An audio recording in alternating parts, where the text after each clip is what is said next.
Okay, great. Thank you so much, Paolo and Gabriele and everyone here. It's a real pleasure to be here in, as we were commenting a lot on the way here, this kind of labyrinth-like city, especially as an urban geographer.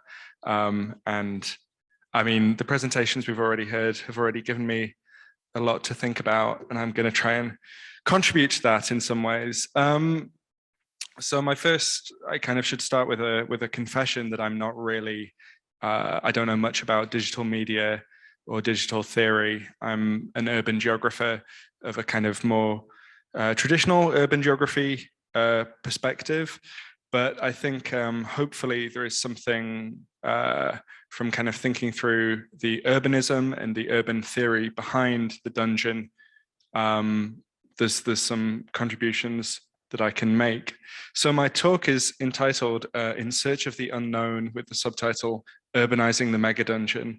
And I took that title from this, which is a 1978 adventure model for basic Dungeons and Dragons written by Mike Carr, entitled In Search of the Unknown.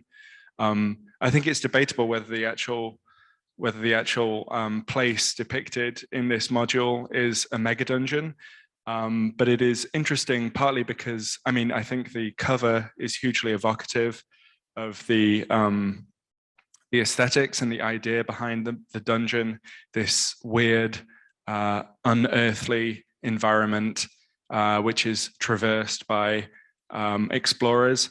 And then also because it's interesting to look at this module because it is one of the kind of introductory Megadungeon modules. It's one of the ways in which dungeon masters and players who are playing Dungeons and Dragons in the late 70s and early 80s, it would probably be the first time many of them encountered the dungeon as a space or a concept. So then I have three entry points into the Megadungeon of my talk, or three ways that I'm kind of trying to think about this. So on the one hand, I'm trying to think about an ethnography, I suppose, of the Megadungeon and its use, drawing on my own experience as a player of Dungeons and Dragons and a games master of Dungeons and Dragons, including playing this module with some friends over the last year. I'm also thinking about kind of a more historical perspective on the dungeon. I've been really interested in the last few years in this online scene called the Old School Renaissance, which is partly a play style movement emerging out of Dungeons and Dragons, which looks to some of these original modules, original ways of playing Dungeons and Dragons from the late 70s to look at a more kind of stripped down, they would say kind of purer or more authentic version of the game. And that, I think, tells us some interesting things about the space of the dungeon as it's theorized in this kind of very vibrant blogosphere. And then I'm also kind of bringing in my professional angle here to think about how the dungeon speaks to urban theory, or what a kind of an urban studies perspective on the Megadungeon might be. So the first point I want to start from then is thinking about the dungeon as an infrastructure of play, because I think, I mean, one of the interesting things to start with is thinking, why did Dungeons and Dragons take place in a dungeon originally, or why did the dungeon become a default setting for this game, which by, you know, the very appeal of the collective fiction that you have in a role-playing game is that it can be played anywhere. The limit is only your imagination, and there's supposedly infinite agency that players can engage in. And I think the interesting thing then is obviously that the dungeon shuts down that agency.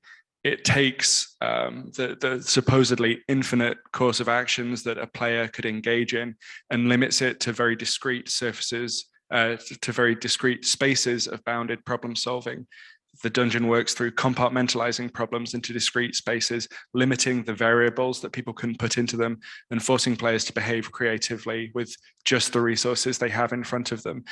It kind of shuts down certain forms of agency that you could exhibit, like perhaps more social or economic agency, and limits you to working with the resources that you have presented in the room, at least in theory. And I think this ties into some reading I've been doing about game design more broadly.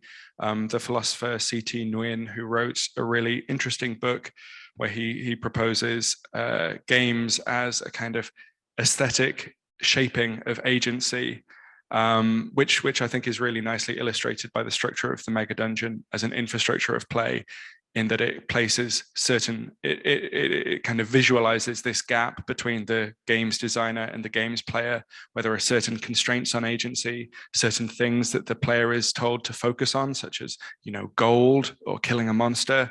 And then the game, the aesthetics of the game takes place in that space between the limitations and the agency. And then also, I think it's worth thinking about the dungeon as an infrastructure of play that's associated with a particular style of play. The dungeon lends itself to these discrete delves into space, unlike a kind of rolling campaign which could take place across, you know, infinite surfaces of land. The dungeon provides a very discrete expedition-based play, which you can take up over the course of a few hours, then return to the surface, and then perhaps go forth again with a different party of characters a week later. The dungeon then presents a legible space of certainties and unknowns, both unknowns for the players. The whole nature of the dungeon is that it is unknown for the player. They don't know what is behind that door, where the staircase down to the next level is, but then also uncertainties and unknowns for the dungeon master or the games master too. There will be probably randomized elements in the dungeon, and also the unknown nature of the player response to the dungeon. So I think immediately here, and this is drawing partly on some of the resources that Gabriele and Paolo put together in advance, there are parallels with situationist urbanism. We already heard that the ludic city, and Constant Neuenhuis mentioned a geography of uncertainty with discrete semi-randomized encounters with the uncertainty of space. So right from the start, then I'm thinking about the Megadungeon as an urban field. And that also then leads us to think about the Megadungeon not just as a space, but as a process, a space or a procedural space, a space generated by procedural generation. I pulled up the rules for random dungeon generation, which are contained at the back of the first Advanced Dungeons and Dragons Dungeon Master's Guide, which note that these are rules that are easily adaptable to solitary play, so that the Dungeon Master is no longer requires players to play the dungeon, but can just play the dungeon by themselves with some dice and produce this space that, as we've already talked about, is kind of non-linear, rhizomatic. And this has interesting parallels for me with some elements of contemporary theory. The work of Neil Brenner, which has posited the theory of planetary urbanization, which argues that the urban is not just a place or a spatial relationship, but actually a process which is always ongoing, creating this continuously transforming urban field, which now stretches across the entirety of the planet, up into the atmosphere and down into the earth beneath. So we have a kind of the urban field of the Megadungeon then resembles the urban field of like early 21st century capitalism, of hybridity, interconnection, operationalization, extraction and extension, outwards and downwards. I thought a really nice illustration of this procedural element of the dungeon was this poster, which you can buy on Etsy or from this guy's website. So it's a representation of the random dungeon generator in the 1978 edition of Dungeons and Dragons as a dungeon itself. So you navigate the dungeon by, it's kind of hard to see from here, but you roll a dice and it tells you to go into a certain room. And in that certain room, you can read off the kind of dungeon space you would encounter. So this kind of procedural generation as a space itself. So then the way that you move through the dungeon, we can think of as the verb dungeoneering. The whole nature of dungeoneering then is that you're trying to take stock of a space, you're trying to traverse a textural space, mapping and making legible a space which exists only as a text or perhaps as an algorithm that a dungeon master is controlling. But dungeons are also designed as spaces which exceed and frustrate cartography. There's some great work from the geographer Doreen Massey, who talks about the unthought cosmology of space as surface, which is generally presented in 2D mapping as the dominant form of geography, which she sees as an automatic cosmology of presenting space as space to be conquered, space to be explored, space to be extracted from. In contrast to this kind of readily legible surface, the dungeon, or the argument goes that the dungeon which invites creative and dynamic use of space should be made more complex and more difficult to navigate to frustrate this kind of cartography. A phrase that I picked up from one of these online communities was jquaying the dungeon. This was after Janelle Jquays, who is a games designer who designed dungeons for the original Dungeons and Dragons back in the 70s and 80s, and then subsequently designed levels for Halo and various digital games. And the argument here goes that a jquayed dungeon adopts certain forms of space to produce a particularly complex and dynamic environment which resists linear play and encourages creative responses from players. This would typically be characterized then by loops, unexpected connections, multiple entrances, secret paths, verticality, non-Euclidean geometry, landmarks, extra-dimensional, and nested spaces. And I think there's a really interesting thing as a geographer, I think there's a really interesting thing going on here about the translation of space from a text, from a map, into a conversation, an encounter between a player and a dungeon master, and then back into a map created by the players as they explore this space. A really nice illustration of this is a game that I played with some friends recently.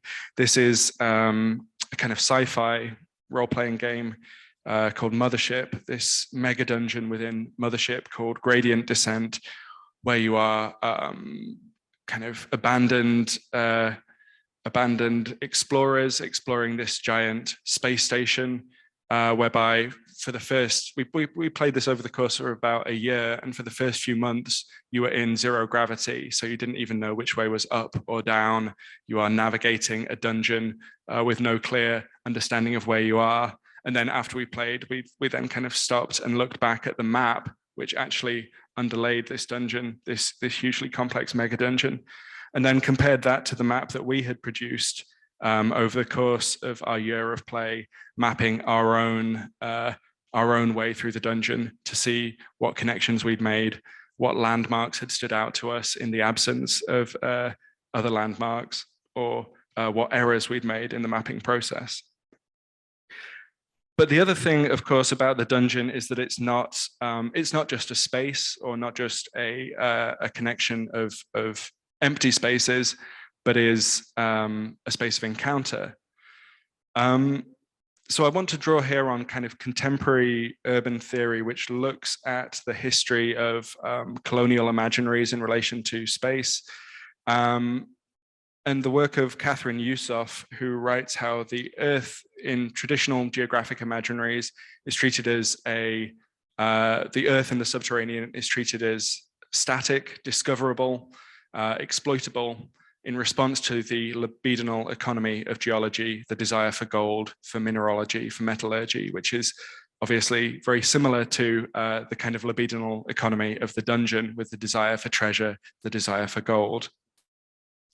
In this imaginary, then, the inhabitants of the dungeon, or the inhabitants of geology, are imagined as the inhuman and the monstrous obstacles to extraction and exploration. But if we think about the dungeon as an urban field, as a living, moving space, if we tie into this kind of reimagining of the subterranean as a space of transformation and life, which links to some of the stuff Gabriele was talking about, we must consider the changeability and the rhythm of life in the dungeon. This links into some of the work of Abdul Malik Simone too, who writes about the engagement with the earth, the generativity, volatility, and stalwartness of the earth, which has been a critical dimension for life developed by those who aren't normally allowed to live within the city. And this is really nicely theorized by a particular term I picked up from the kind of online Dungeons and Dragons blogosphere, which is Gygaxian naturalism. So this is a term drawing on Gary Gygax, who was the original author, or one of the original authors of Dungeons and Dragons. And this is a term which is posited by a blogger back in a blog from 2008, where he says Gygaxian naturalism describes a certain representation of monsters and monstrous creatures within the dungeon. He says Gygaxian naturalism is a tendency which really comes into its own in the dungeons of the early 80s, whereby monsters are no longer described purely as opponents or obstacles for the player character to encounter, and for the player character to express their kind of dominance over, or just as an obstacle for encounter, but rather those monsters are painted as part of a real world. So the intention behind Gygaxian naturalism is to paint a picture of a real world, which is to say a world which exists for reasons other than purely gaming ones. The implication is that monsters have lives of their own and thus go about their business doing various things until they encounter the player characters. The example which they give here in this kind of more detailed discussion of Gygaxian naturalism is they say, you know, if you encounter a pack of goblins or a vampire when you're in a dungeon on the basis of a random dice roll, you shouldn't just encounter that as a solitary figure, but you should encounter a whole ecology that's tied to that. You should encounter the urban space of the goblin, which would come with, you know, infrastructures of life, collective living quarters, this kind of thing. It requires a broader conceptualization of the inhabitants of a dungeon. And this ties into some contemporary discussions of verticality in urban studies. There's a growing movement looking at verticality in urban studies, which sees how verticality offers certain radical conceptualizations of collective life and urban life within the city, contra the assumption that urban life and human life is necessarily flat and horizontal. And this ties into some of those critiques of flat ontology that Gabriele was talking about too. In this understanding of the dungeon, then, the dungeon no longer stays put, but reveals a lively and interconnected inhuman subterranean world. There's a really nice quote here from Nigel Clark, which ties into some of this, where he says, the notion of globalization from below might have new connotations if it can be shown that there is no final cutoff point to this below, no guardrail to keep us into the realm of the already humanized. And in Dungeons and Dragons, or in many of the contexts of Dungeons and Dragons, this manifests as the Underdark, which is a fictional realm posited in many of these modules from the late 70s, early 80s, a kind of super mega dungeon which crosses the entire continent, the entire world at a surface kilometers below the surface of the earth, where there are alternate civilizations, alternate trade routes, a whole kind of globalized world going on well beneath the surface of the earth. And we can think then perhaps about what it would mean to go from an Underdark to an Undercommons, drawing on Harney and Moten. So finally, I want to think about, or nearly finally, I want to think about going from thinking about the megadungeon as an infrastructure itself to thinking about the infrastructure which underlies megadungeons. It's interesting that often dungeons as spaces draw on these tropes of subterranean infrastructures, these holy heterotopias such as sewers, mines, bunkers, and archives. This is often the kind of aesthetic tropes that dungeons are implicitly drawing on. And it's interesting that these are often the architectures and the infrastructures of modernity recast in this kind of Gothic medieval lens. These vertical infrastructures and ways of governing space then require vertical tactics of subversion, and they bring us to the question of what kind of inhuman infrastructures underpin the dungeon. The really interesting example that I wanted to talk about here, and I'm not really quite sure how it fits into the rest of the talk, but is the example of the gelatinous cube, one of these monsters which is encountered in Dungeons and Dragons. And the story goes that the origin of the gelatinous cube as a monster was that it was invented as the janitor, as the cleaner for the dungeon, whereby it seemed unrealistic, if you have a kind of Gygaxian naturalist perspective, that players would spend, you know, years perhaps traversing these underground corridors and find no evidence of, you know, like goblin poo or feces or anything like this, no skeletons, no remains or waste left behind. So what was keeping the dungeon clean? And the answer they came up with was the gelatinous cube, which is a 10-foot by 10-foot cube of jelly, which kind of moves amoeba-like down the corridor of the dungeon, picks up the waste that has been left there and slowly dissolves it. And this obviously then presents another monster to encounter in the dungeon. So going from there, I want to think about how we could then, I think from an urban studies perspective, drawing on this kind of planetary urbanization concept, the interesting thing to think about is the megadungeon as a global urban landscape, not just in a digital sense, but also drawing into the real urban spaces, particularly subterranean spaces which are being generated by urbanization today, extractive mining, which does, when you look at these 3D diagrams of strip mining, it really does resemble a dungeon in many ways. And then also the human-generated geology of contemporary urbanization. There's some really amazing art projects which have done this work of tracking urban geologies, the kind of earths and minerals deposited by cities on the planet's surface and beneath the planet's surface. So finally then, returning to the surface, I tried to kind of summarize these points into some conclusions.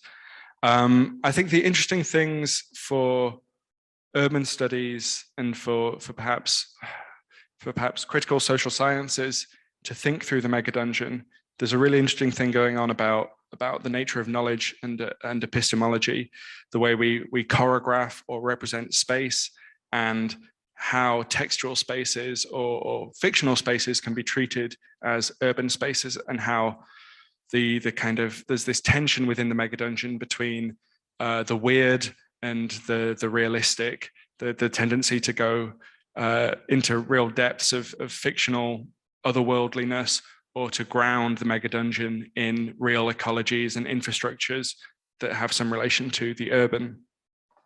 There's something really interesting here going on about the methods and the similarity between the derive or urban ethnography and then dungeoneering as a practice, the similarities in the way that these practices force us to navigate space and to record space. There's something interesting going on too around the inexhaustibility of extended space, just as the processual generation of the dungeon generates a seemingly endless space of play and encounter. So we see the process of urbanization in the early 21st century generating new spaces, both subterranean and on the surface, and extending up into the atmosphere, new spaces of encounter and perhaps new spaces of play. I think another really interesting thing, and this kind of maybe this is a question that I'd have for some of the stuff that Gabriele talked about too, is how this then relates to agency. Because going right back to the start of the talk, I thought that one of the most interesting things about the dungeon was this interaction between design and agency, limiting the player agency, but still providing some opportunity for creative uses of agency. I guess my question for thinking about the media ecology or the digital ecology of the megadungeon would be what opportunities are there for agency there. And then finally, kind of tying into the gelatinous cube from the previous slide, thinking about the infrastructure which underpins the dungeon. I'm really interested in the question of who does the work of building and then maintaining the megadungeon. And I guess that's a question that's open for the rest of the day.